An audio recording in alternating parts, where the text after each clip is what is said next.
Welcome to you all in this new session, and in this new session we are going to learn about collective noun. So see the definition here. Collective noun, it is a noun referring to a collection of person, place or thing taken as a whole. Person, place or thing taken as a whole. So यहाँ पे हम लोग collective noun का definition का अध्ययन पहले अच्छे से कर लेंगे. Collective noun, it is a noun, यह एक नाउन है रेफरिंग टू, जो रेफर करता है या बताता है किसके विषय में, अ कलेक्शन, एक कलेक्शन के बारे में बताता है. किसका कलेक्शन भैया? ऑफ पर्सन, प्लेस और thing taken as a whole. व्यक्ति का जो है सो कलेक्शन हो सकता है या ग्रुप हो सकता है, जगह का कलेक्शन हो सकता है या ग्रुप हो सकता है, या किसी वस्तु का कलेक्शन हो सकता है, ग्रुप हो सकता है. ठीक है. और उसको जब संपूर्ण के रूप में हम देखते हैं तो उसे कलेक्टिव नाउन कहा जाता है. देखिए, सीधा सीधा अगर समझना है तो कलेक्टिव नाउन एक ऐसा नाउन है जिसमें हम एक ग्रुप की बात करते हैं, हम एक कलेक्शन की बात करते हैं. चाहे वो व्यक्ति का कलेक्शन हो सकता है, स्थान का कलेक्शन हो सकता है या वस्तु का कलेक्शन हो सकता है. और उस कलेक्शन को कंप्लीट होल जब हम मानते हैं, पूर्ण रूप से मानते हैं, तो उसको हम लोग कलेक्टिव नाउन कह देते हैं.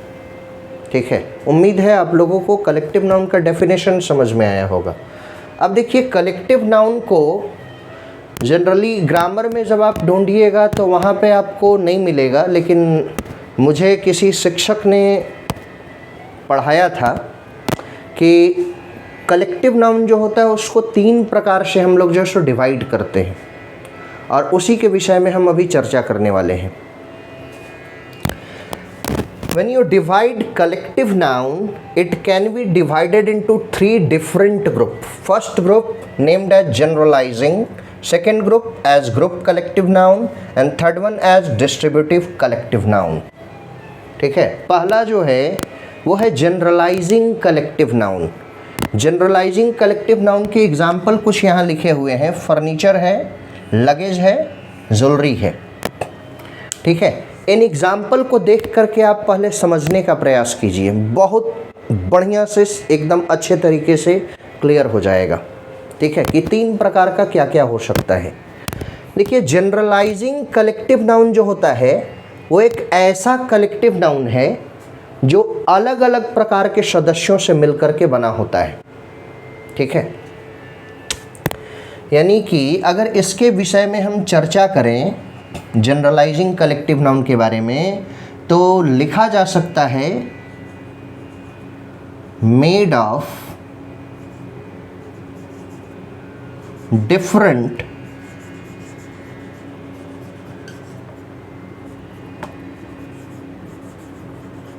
Types of members.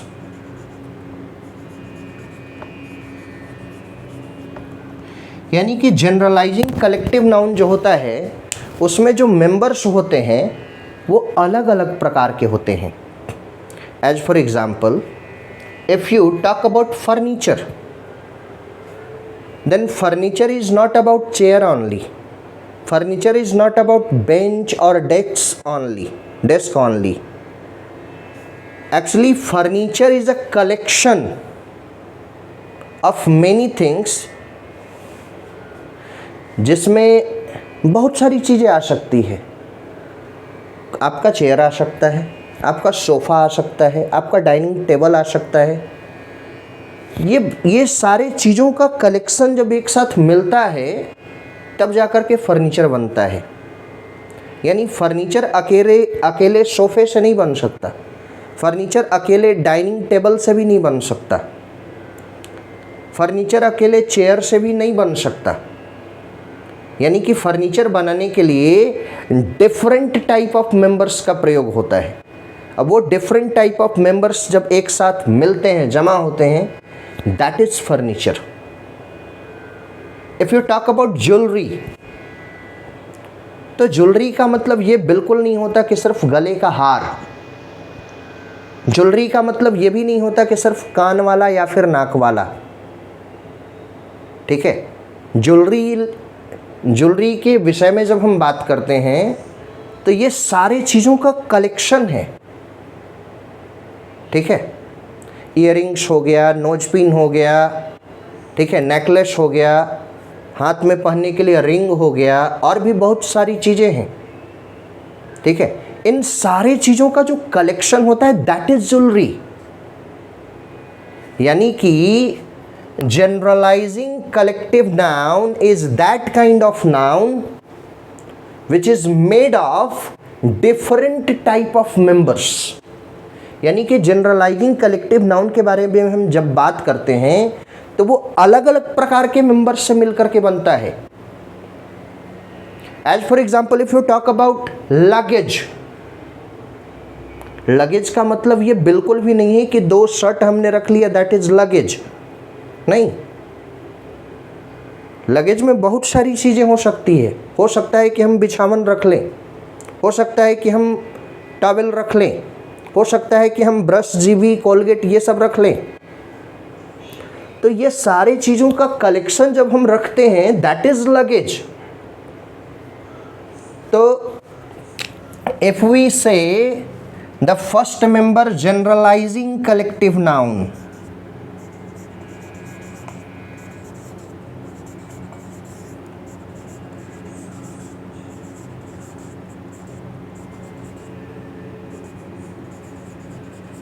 अगर हम जनरलाइजिंग कलेक्टिव नाउन की बात करते हैं तो ये जनरलाइजिंग कलेक्टिव नाउन क्या है? Made of different types of members. यानी कि अलग अलग प्रकार के सदस्यों से मिलकर के ये जो है सो बनता है। और इसके एग्जाम्पल हैं क्या? फर्नीचर, लगेज, ज्वेलरी, ऐसा ढेर सारे एग्जाम्पल हो सकता है। आप अपने जो है सो अपने लाइफ में बहुत सारे ऐसे एग्जाम्पल्स जो है सो आप देख सकते हैं। अब हम आगे बढ़ते हैं। फर्स्ट टाइप को हमने देख लिया, जनरलाइजिंग कलेक्टिव नाउन को। अब हम देखने जा रहे हैं group collective noun. What is group collective noun? Second one is group collective noun. As you see here, example is police, people, peasantry. तो ये सारे एग्जाम्पल्स को जब हम देखते हैं तो अगर हम पुलिस की बात करते हैं तो एक ही प्रकार के सदस्य हैं। पुलिस का मतलब ही है कि एक एक जवान उसमें होगा और सब एक ही टाइप का होगा। ठीक है, यानी कि एक ही प्रकार के सदस्यों से मिलकर बना होगा। If you talk about pageantry, किसानों का समूह, तो वो किसानों से मिलकर के बना हुआ होगा। ठीक है, and if you talk about people, व्यक्ति से मिलकर के बना हुआ है, यानी कि एक ही प्रकार के सदस्यों से मिलकर के बना हुआ है। It is made of only one type of members. Means if you talk about group collective noun,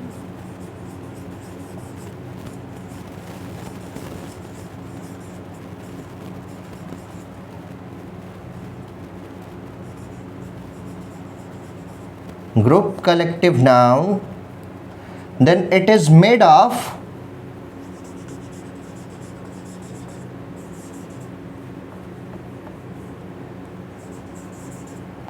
only one type of members.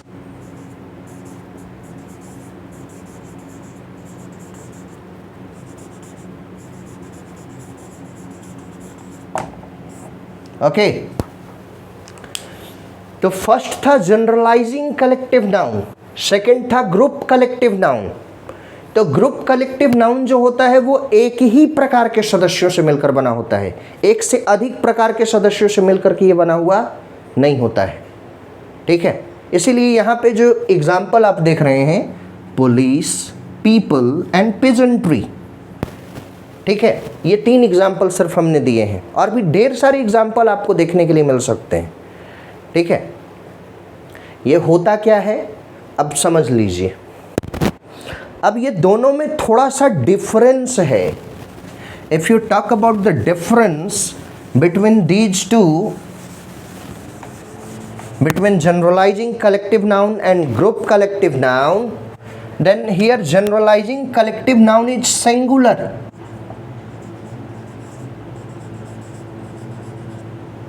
and group collective noun is plural. As for example, you can say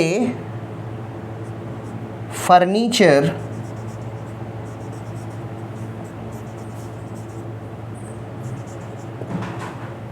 is shining.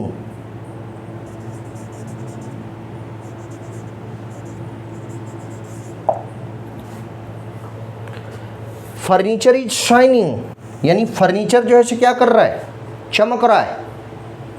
ठीक है, अब देखिए furniture के पहले हम the का प्रयोग भी कर सकते हैं। If you talk about simple furniture, there is no need to add a, an or the. But if you talk about a specific furniture, a particular furniture, in that case, you will be using the here. The furniture is shining.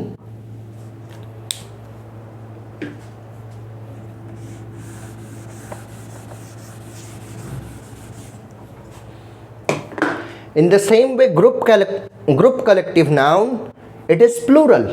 Group collective noun जो है वो आपका plural है। ठीक है, as for example,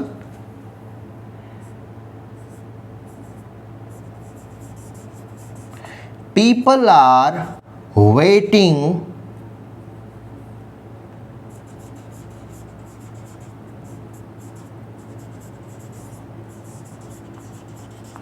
for Nitish Kumar.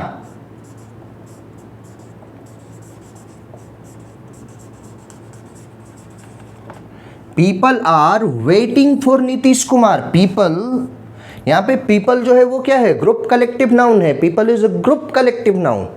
ये जो है सो ग्रुप कलेक्टिव नाउन है और ये प्लूरल होता है, इसीलिए इसके साथ कौन सा वर्ब आया है, plural verb. It is plural subject, it takes plural verb. और यहां पर भी if you want to make it specific, particular, किसी खास लोगों के विषय में आप अगर बात करना चाहते हैं तो उस स्थिति में आप यहां पे द लगा सकते हैं। The people are waiting for Nitish Kumar means certain people.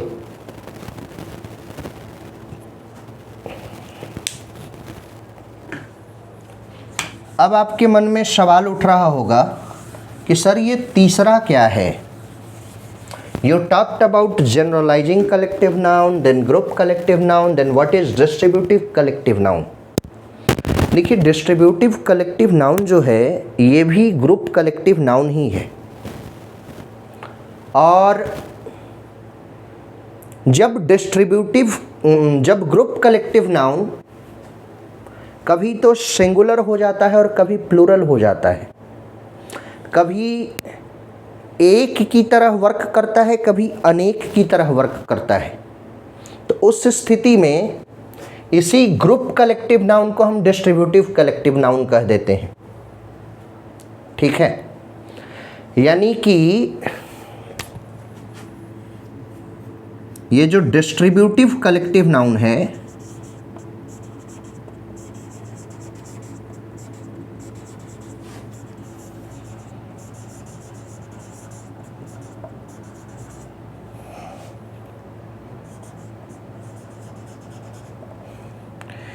ये भी जो है सो बना हुआ होता है एक ही प्रकार के सदस्यों से, made of only one type of member.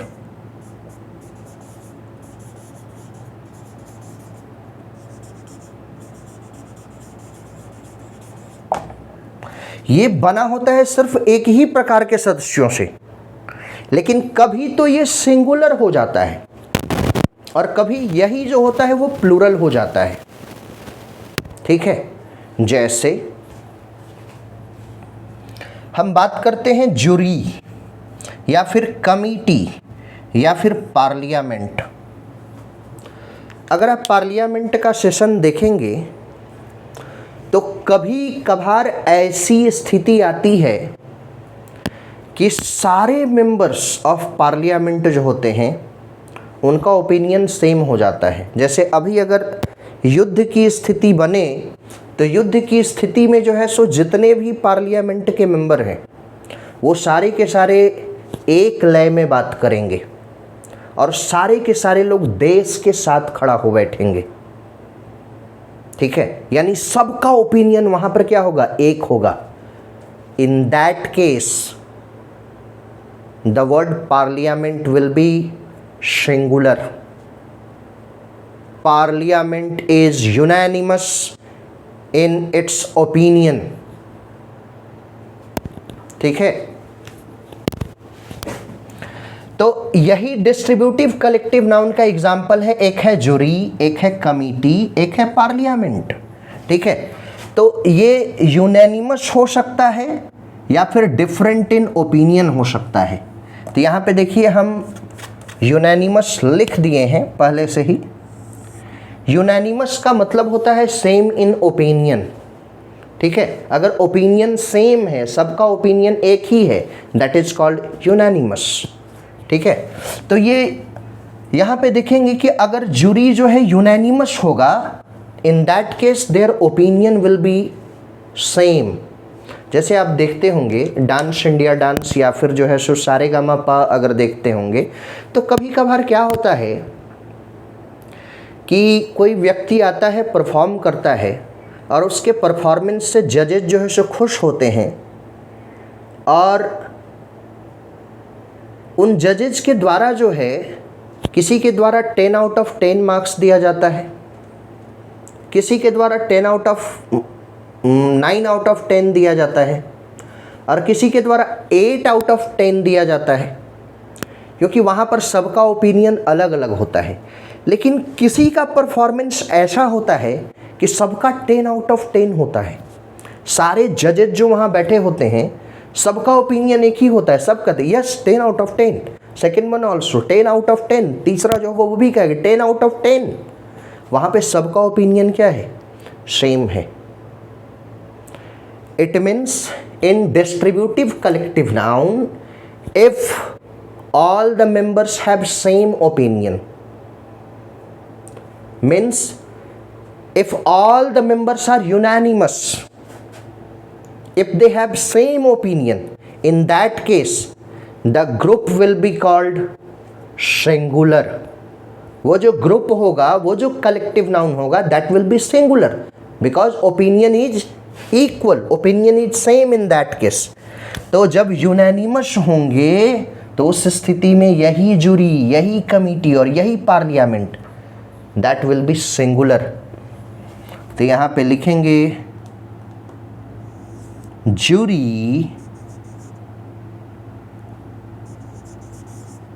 Has same opinion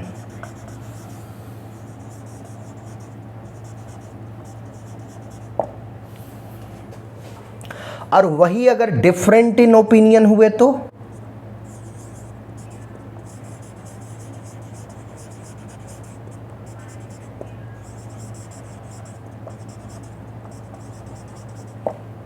यानी कि वो अगर यूनानिमस नहीं हुए तो उस स्थिति में दैट विल बी प्लूरल। तो वही एग्जाम्पल यहां पे हो जाएगा कि jury have different opinion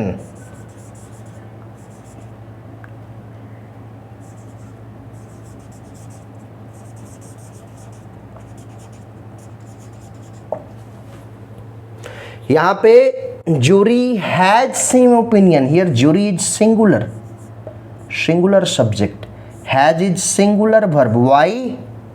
because they are unanimous, their members are unanimous। ठीक है, इसके जो सदस्य हैं उनका ओपिनियन जो है सो बिल्कुल सेम है। और वही डिफरेंट इन ओपिनियन अगर हो गए, उनका ओपिनियन अलग अलग हो गया, in that case the same word jury will be plural subject and it will have plural verb। Okay, मतलब एक ही शब्द जो है, एक ही वर्ड जो है वो आपका सिंगुलर भी हो सकता है और प्लूरल भी हो सकता है। आइए एक बार हम लोग रिकैप कर लेते हैं। कलेक्टिव नाउन है, कलेक्टिव नाउन किसको कहेंगे? तो ये एक ऐसा नाउन है जो रेफर करता है किसको? कलेक्शन को। किसका कलेक्शन? पर्सन का, प्लेस का या फिर थिंग का। ठीक है, taken as a whole, complete whole की तरह जब हम ट्रीट करते हैं, ठीक है, तो उसको हम लोग क्या कहते हैं? Collective noun. ठेठ भाषा में या गांव देहात के भाषा में कहा जाए तो कि जब हम समूह की बात करते हैं तो उसको हम लोग कलेक्टिव नाउन कहेंगे। ठीक है, कलेक्टिव नाउन को हम लोग जो है सो कैटेगराइज करते हैं 3 पार्ट में। एक होता है जनरलाइजिंग, जो अलग अलग प्रकार के सदस्यों से मिलकर बना होता है और ये सिंगुलर होता है। जैसे फर्नीचर ईज लिखेंगे, लगेज ईज लिखेंगे, ज्वेलरी ईज लिखेंगे। वहीं पे ग्रुप कलेक्टिव नाउन जो होता है वो एक ही प्रकार के सदस्यों से मिलकर बना होता है और ये प्लूरल होता है। जैसे police are, people are, peasantry are, ऐसा लिखेंगे। लेकिन वही डिस्ट्रीब्यूटिव कलेक्टिव नाउन जो है उसमें क्या होता है? यह भी एक ही प्रकार के सदस्यों से मिलकर बना होता है, लेकिन ये सिंगुलर भी हो सकता है और प्लूरल भी हो सकता है। सिंगुलर कब होगा? जब ओपिनियन सबका, सारे सदस्यों का एक होगा। तो सेम ओपिनियन होगा तो इट विल बी सिंगुलर। तो उसमें हमने क्या कहा कि जूरी हैज सेम ओपिनियन, तो ये सिंगुलर सब्जेक्ट, सिंगुलर वर्ब। अगर ओपिनियन डिफरेंट हो गया तो यहाँ पे लिखा हमने जूरी हैव डिफरेंट ओपिनियन। यही जूरी यहाँ पे सिंगुलर था, वही जूरी यहाँ पे क्या हो गया? प्लूरल हो गया और इसके साथ प्लूरल वर्ब लगा। उम्मीद है आप लोगों को कलेक्टिव नाउन अच्छे से समझ में आया होगा। तो अगर कोई डाउट हो या फिर कोई प्रश्न हो तो आप कमेंट बॉक्स में आ सकते हैं। तब तक के लिए हम लोग चलते हैं, अगले एपिसोड में अब हम लोग मिलेंगे। ठीक है।